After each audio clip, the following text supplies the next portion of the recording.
So you can only imagine that the Russian state media is less than happy with what's happening in Kursk. So we're going to watch Vladimir Solovyov and his friends on state television talk about it. So special thanks to the Russian Media Monitor, as always, for their excellent work. Of course, the main news this week, so to speak, is a worrisome one. It's a situation on the territory of the Russian Federation, an attack on Kursk. It should be approached with the utmost seriousness. What we're witnessing is an unprecedented escalation. Well, yeah, that's true. It is. You didn't think that the Ukrainians were going to be able to do this to you when you rolled over into their territory 2.5 years ago, and they are able to do it, and you don't like it. Neither did they. Western countries are sincerely attempting to say, we weren't involved, we didn't greenlight this. This is an obvious lie. Yeah, it always comes back to the Americans are behind it, even if they're not. That's that's how they roll. Okay. It's clear that this operation wasn't organized by Zelensky or his headquarters, and it has to be clear because Ukrainians can't be given the credit for doing anything in the Russian space. This operation was developed by NATO specialists. Their signature style is clearly evident. Quite many mercenaries are also involved. There's no evidence of mercenaries being involved. What it is some of the better Ukrainian units are just pouring over the border and wreaking havoc. As well as units that were safeguarded until now, the quality of Western equipment is unprecedented. So they're admitting that very bad things are happening in Kursk, which I just find fascinating. They usually don't do that for this sort of a task. And for this width and length of cooperation, cooperation between whom? Of course, this was by no means the entry of sabotage and reconnaissance group. This was a military operation, no doubt. It was well prepared and pre-planned. Aside from military and political goals, it had info goals. The government in Kyiv is not hiding that it's their goal, the destabilization of political situation in our country. Well, right. I mean, you're trying to destabilize the political situation in their country. This is war. It's not just a special military operation. It's a war, and they can do the same to you as you can do to them. When I mention the coordination nature of these actions, it includes those who are sowing panic, those who are spreading total nonsense. Well, if we're going to talk about spreading total nonsense, I mean, here's Exhibit A. Speaking the language of Comrade Stalin, panic mongers and traitors, info debauchery perpetrated by a number of channels, either part of the centers of info and psychological ops, or adjacent to them on Telegram, but also in the mainstream media. It is completely unprecedented. It forces us to ask a simple question. Have you lost your minds? Well, so part of what's interesting here is that they have complete monopoly control over state media, but the best information that's leaking out is coming out through Telegram and war bloggers who actually want to see Russia succeed, but that are telling the truth as opposed to what state media tends to do. Have you lost your minds? Are you working for the enemy? Do you understand the value of your words? Do you realize the hysteria that follows? Tonight, you made up a deep penetration of 10 kilometers with tanks across a broad front line. Where did you get this? Do you understand how the residents of the Kursk region are reacting to this? So what state media does instead is tells them nothing, so there's no panic, and then they're caught off guard, and then the citizens feel twice as bad. Do you understand the consequences of panic? Was there information about this strike being prepared? Yes. It's obvious. It's sufficient to review the correspondence between the people living in the Kursk region who noticed the concentration of forces and means on the other side for several weeks. Were we prepared? Yeah, they noticed it, but then Gerasimov ignored it. Like, he got the reports and ignored it and said, nah, they're not going to do that. Okay, we certainly know that the engineering structures and the minefields were in place, but a minefield cannot protect itself on its own. Okay, and that's a good point, but you moved some of your better forces and left conscripts there and moved your better forces down to Kharkiv to attack there, so it's kind of on you.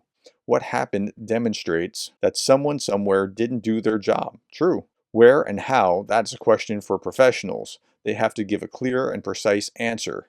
I mean, I can tell you about it. We have to learn our lessons from these sorts of events. Some of these lessons will be surprising for Ukrainians. They thought that they would sow panic and that our people would get outraged. Turns out they were right. Well, how about that? That's quite an admission coming from Solovyov. Today, I went to the Russians' Army Center of Selection for contractual military service. It's brilliantly organized. Thanks to Sergei Sermenovich Sobyan. It's brilliantly organized. I went through it with Moscow's main commissar, Maxim Loktev. I saw the guys there, and I call them guys because suddenly many young guys started to come in when I was talking to people, and then spoke to the military commissar. I think the Ukrainians will be very surprised. So you understand, it's more than 100 men per day are coming in to sign the contract, and that's just in Moscow. Okay, so sure, maybe that is happening. Maybe there is patriotic fervor, but I think it looks more like the emperor has no clothes, and we'll see how this is all going to play out in a little bit. We should not wait for any reaction from the West, that the West will scold them. The West is happy because we did not conduct a strike. We have one activist who recently became a Russian citizen. He was outraged when I proposed we carry out strikes, after giving 3 days for the civilians to leave cities, from where the threat to our motherland originates. No, the threat to the motherland originates in the motherland, who then decided that they're going to provoke their neighbor and attack their neighbor, and then when a neighbor strikes back, now you're outraged? No. This smarty pants proposed to blow up all the bridges in the Kursk region. In that case, let's act differently. Should we wipe the city of Sumy off the map? From there, the strikes are currently being staged. We would give them 3 days to evacuate the citizens. These people, who suddenly became Russians, are teaching us how to love our motherland and proposing that we destroy our own bridges, but they get hysterical when we assert the necessity of retaliatory strikes on the other side? All the talk of peace negotiation are lies. All of it is a lie. To make sure you don't harbor any illusions, Sabrina Singh confirmed it. She's the Deputy Pentagon Press Secretary. Can you provide us an update on Ukraine's incursion into Kursk? Is that consistent with the U.S.'s sort of understanding of what Ukraine can and cannot do with U.S. weapons? Thanks for the question. So, yes, it is. It's consistent with our policy, and we have supported Ukraine from the very beginning to defend themselves against attacks that are coming across the border. That's why we have an opportunity to whack these animals, so there won't be any illusions. German tanks are fighting on our land. American IFVs and mercenaries from these countries. De facto, they are now at war against us. No, if they were at war against you, you would know.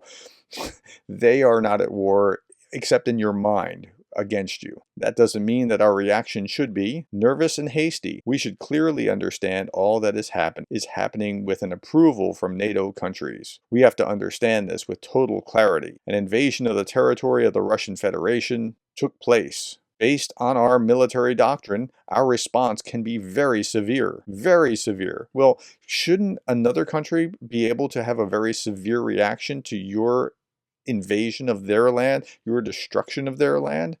It's only fair, right? We need to put our doctrine to use. I'm sure that when the time comes, the response will happen. It will be very, very harsh. Of course, we will win, and the outcome of this war is inevitable.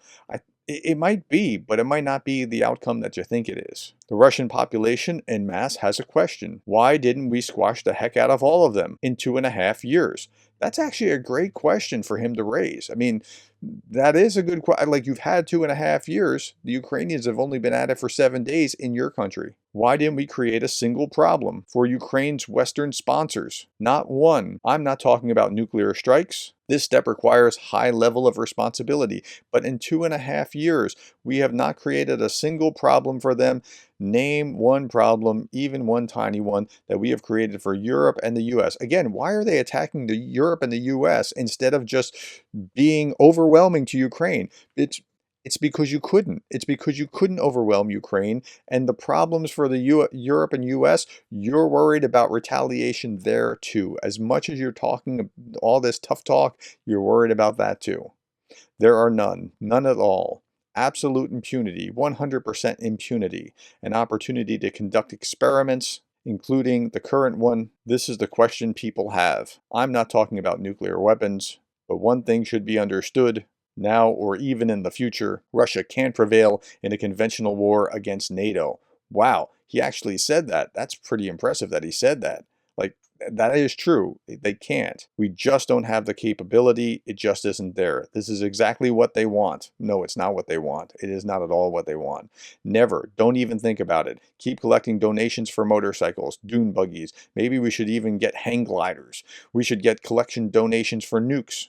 Listen, friends, this is obvious. They are forcing us into this corridor. We should create problems for those people. Okay, so then they turn a different direction and start talking about something else. But that's what I wanted to show you. And like the only thing that the Russians understand is we've just got to hit back harder.